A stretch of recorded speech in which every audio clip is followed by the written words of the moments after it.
Hello guys, welcome to the Alrazta channel to discuss and explain the exciting storyline of your favorite series, SwallowedStar episode 181. In the previous episode, we saw Luofeng and his team fighting against the Taiwo team's arch-enemies. It is known that they are the demon race of corpse eaters from the Tunshi clan, who in the past killed the seventh brother, one of the members of the Taiwo team. Although they successfully avenged their enemies, one enemy managed to escape in the middle of the battle. He detonated 10% of his immortal body's power to escape the encirclement of the Taiwo team.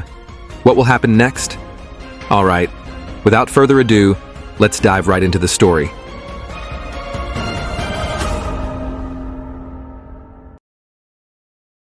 Still in the vicinity of Shattered Star, there was a ship traveling at high speed, and it was the ship of Fu Wei Sa, who had previously managed to escape from the battle after detonating itself. The impact of the explosion slowed down his understanding of the law, which is why Fu Wei Sa was very emotional towards Team Taiwo and promised that he would finish them all off. When he blew himself up, Fu Wei Sa left behind a ring that belonged to him, which he hid in one of the deepest layers of his weapon, where he left traces of his mental power. This means he can track the Taiwo team's whereabouts wherever they are. According to him, the Taiwo team won't be aware of this because only high-level immortal warriors can sense such mental traces. On another note, Fu Wei Sa also heard that according to the rules of the demon race, they would give certain rewards to those who could kill human geniuses, such as world master-level human geniuses with powers equivalent to immortal warriors, like Luofeng and Du Yao. He was sure that this would attract the attention of other demons and convince them to work together. This time, he would invite the demon named Meng Weina to defeat the Taiwo team. The scene shifts to Taiwo's ship. After a life-threatening battle, they are now drinking to celebrate their small victory.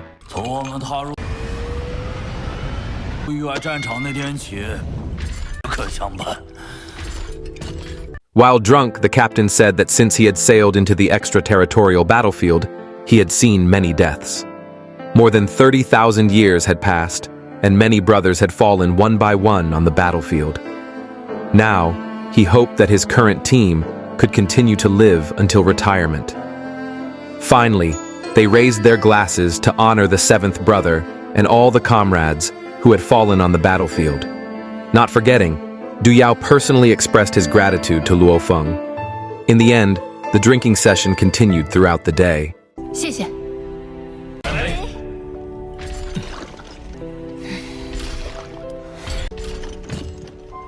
疯子。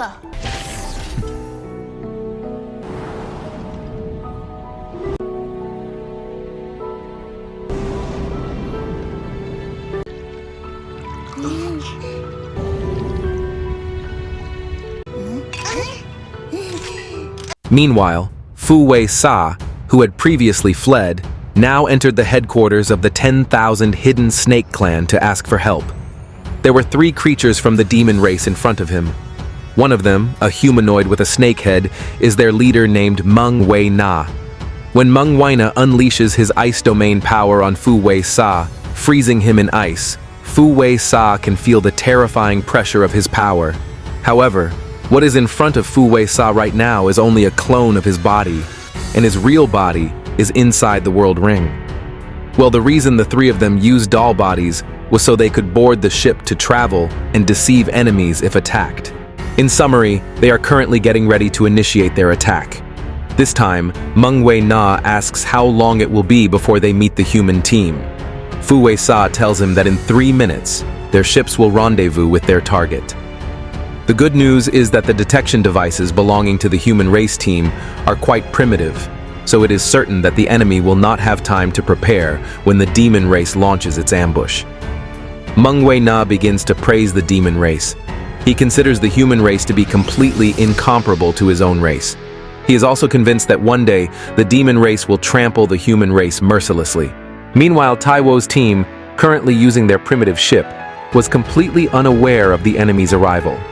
However, unlike Luofeng, he can detect them and discovers that the enemy ship approaching at high speed is carrying 3 demon race dolls and 1 immortal warrior from the Chu Shi clan.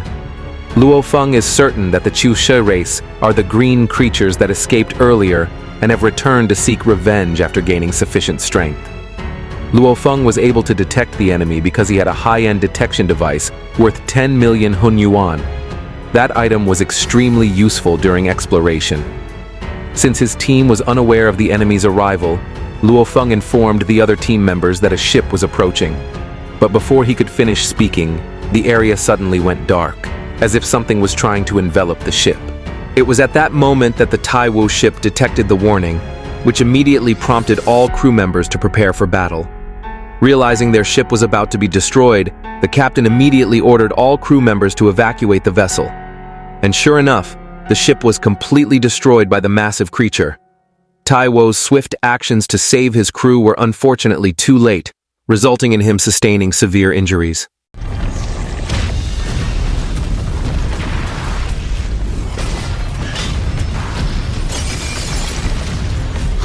But the real problem is that they are now facing a very powerful enemy from the demon race, which has gigantic bodies.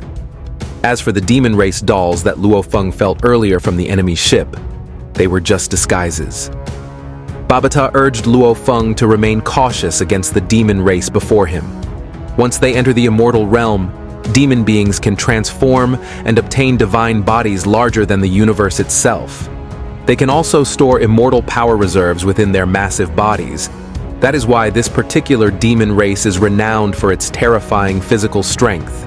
Meanwhile, Taiwo asked his team to retreat immediately, while he would try to hold off the enemy as best he could. He was confident that he could buy enough time for his team to escape. Taiwo's team, currently surrounded by Fu Wei Sa and two giants from the demon race in front of them, had everything change when Meng Wei Na appeared. Even the golden shield activated by Tai Wu was easily shattered into ice shards by Meng Wei Na. And the true form of Meng Wei Na revealed a super giant body size. Compared to the other two demon race members, it proved that Meng Wei Na was stronger than the others. When they were faced with Meng Wei Na, Luofeng and the others looked smaller than his eyes. Meng Wei Na came from the 10,000 Hidden Snake clan, which was known for its strong bloodline and respected as the royal family of the demon race. With power almost equal to that of the immortal Marquise, Meng Wei Na could easily defeat Taiwo's team, most of whom were still at the World Master level. With 4 enemies at the immortal level, Taiwo realized there was no way to escape and no chance of winning. In the end, Taiwo could only ask his members to fight with all their strength. Even if they had to die, at least they should take one enemy with them to their deaths. Seeing the enemies begin to move to attack, Taiwo led his team into battle, and the fight finally began.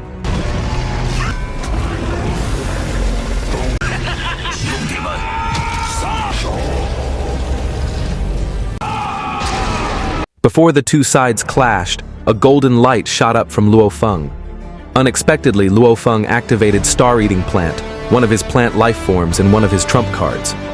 The plant finally showed its true colors, proving to be even more powerful and amazing than his Cloud Contact Vine. Having reached the immortal level and possessing 100 stems, the Star-Eating Plant now reached a size comparable to a medium-sized star.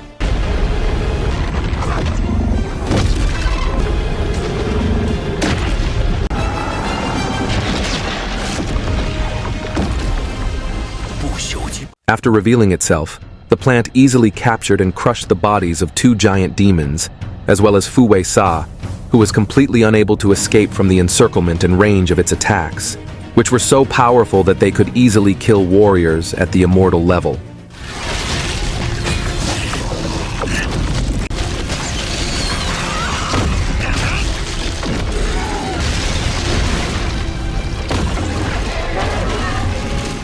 Meanwhile, Meng Wei Na, whose body was super large, now looked like a small snake being devoured by a group of large snakes. The last remaining enemy was easily captured by the Star-Eating Plant. As the snake screamed in pain from the Star-Eating Plant's grip, Luofeng thought that his plant was incredibly beautiful when it was in full bloom. Despite being captured repeatedly, the snake managed to escape using its ice powers. Well, this snake is pretty slippery, guys.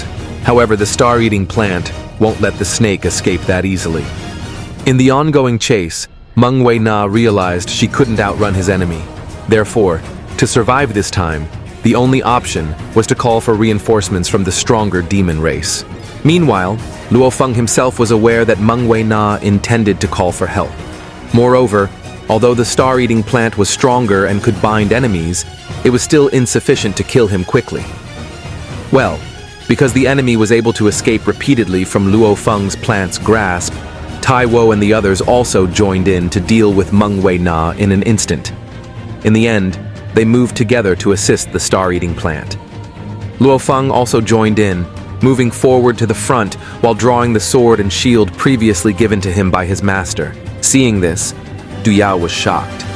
He had just known that Luofeng actually had warrior-class skills, which allowed him to fight at close range, unlike other mental masters who could only fight from a distance. To stop the enemy's escape, Luofeng then ordered the star-eating plant to cease pursuing the enemy and focus on creating a protective barrier to enclose Meng Wei-na within it.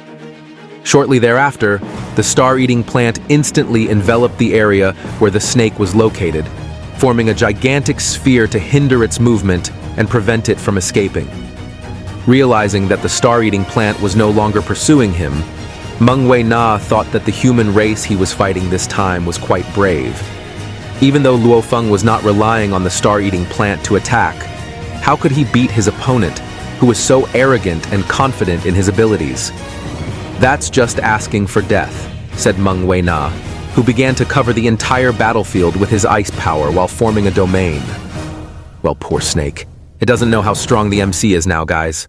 When the enemy's domain began to surround the star-eating plant, Luofeng easily destroyed the enemy's ice domain, even dragging it into the projection of the golden-horned behemoth's inner world domain, where Luofeng was the ruler. Luofeng then launched a massive ball from there using his mental strength, attempting to crush the enemy's body. Since one was insufficient, Luofeng added several more massive balls to crush the enemy's body.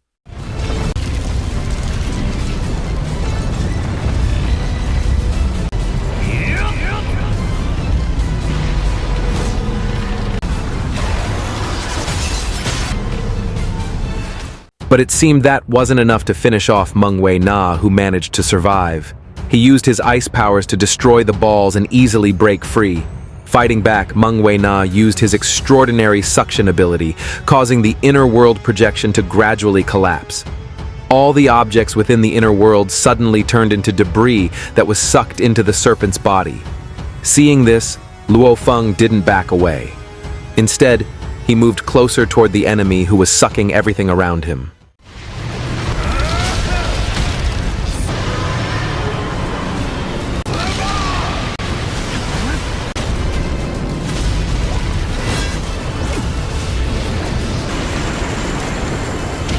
As Luofeng approached with intent, Meng Wei-na switched from suction mode to ice blast mode.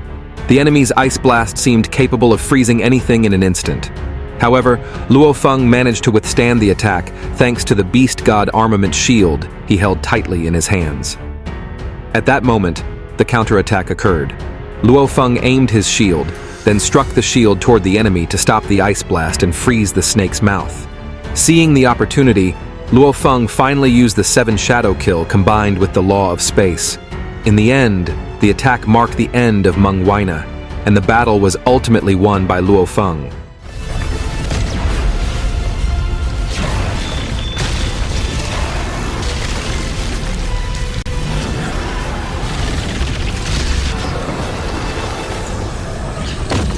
When his teammates approached, they were surprised that the fierce battle was already over. Without saying a word, Luofeng just smiled at the other team members.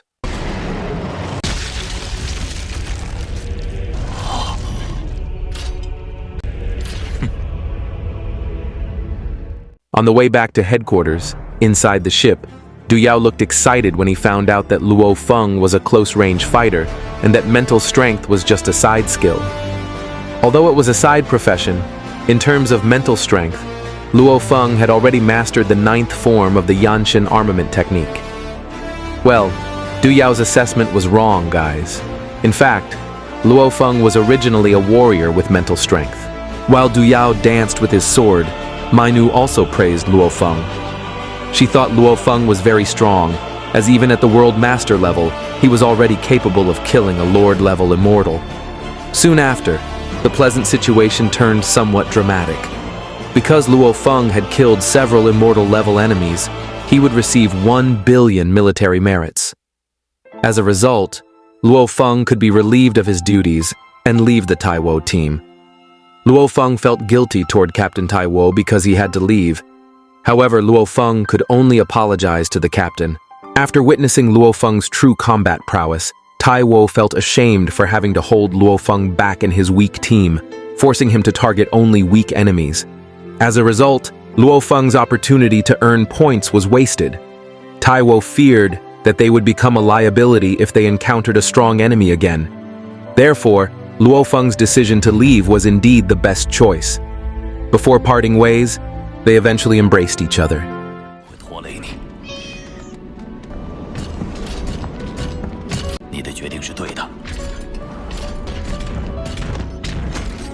Before Luofeng left, Du Yao expressed his pride at being able to fight alongside Luofeng. Meanwhile, Mainu, who was hugging him, hoped that in the future, when Luofeng had become a successful person, he wouldn't forget about them. Mainu also teased Du Yao a little. If only Du Yao had long, muscular legs like Luofeng, she would definitely hug him too. In the end, they parted ways and promised to meet again someday.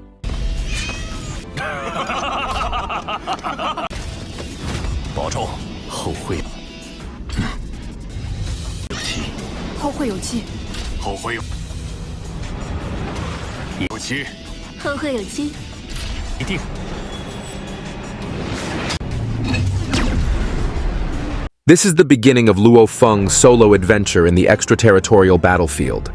After completing his military service quota, Luofeng is free to choose whether to act alone or lead a team to continue fighting. Of course, this time Luofeng chooses to go solo, as he is eager to use the powerful body of the golden-horned behemoth. He steps into the fierce combat area on the Yanji continent. The main Yanji continent has a diameter of 1.8 light-years. The vastness of this continent is nearly equivalent to the circumference of the solar system. Additionally, there are still numerous floating continents between the main continents of Yanji. Some are relatively small, with diameters of millions of kilometers, while others are much larger, spanning trillions of kilometers. For those daring enough to venture into these floating continents, whether they are humans or foreign races, they are typically led by immortal warriors. Meanwhile, Luofeng's next destination is the 9th fragment of the Yanji continent, which is part of the main continent. Luofeng was amazed. Despite being just a fragment of a continent, it spans hundreds of billions of kilometers. And undoubtedly, the level of danger in that place will be far higher than before. Okay, in this short clip from episode 182, we see Luofeng on the Yanji continent, about to engage in an intense battle against various foreign races. What's more, Luofeng is about to meet his old enemy, Nolan Shan. What will Luofeng do to him? Interesting. Alright, thank you for watching until the end, and don't forget to support this channel with likes, subscribe, and comments. That's all from me. Bye. 还没发力就结束，被秒回去，就是他们了。对方数量有12名。今天是罗峰，若来你的死期到了。平际王，死刑界主，死刑界主，平际王，人类界主到底什么来头？一族，现在借你的命一用。欺人太甚！ 我族与人族之间的累累血债，就从你开始清算。等好久了，希望你不要让我失望。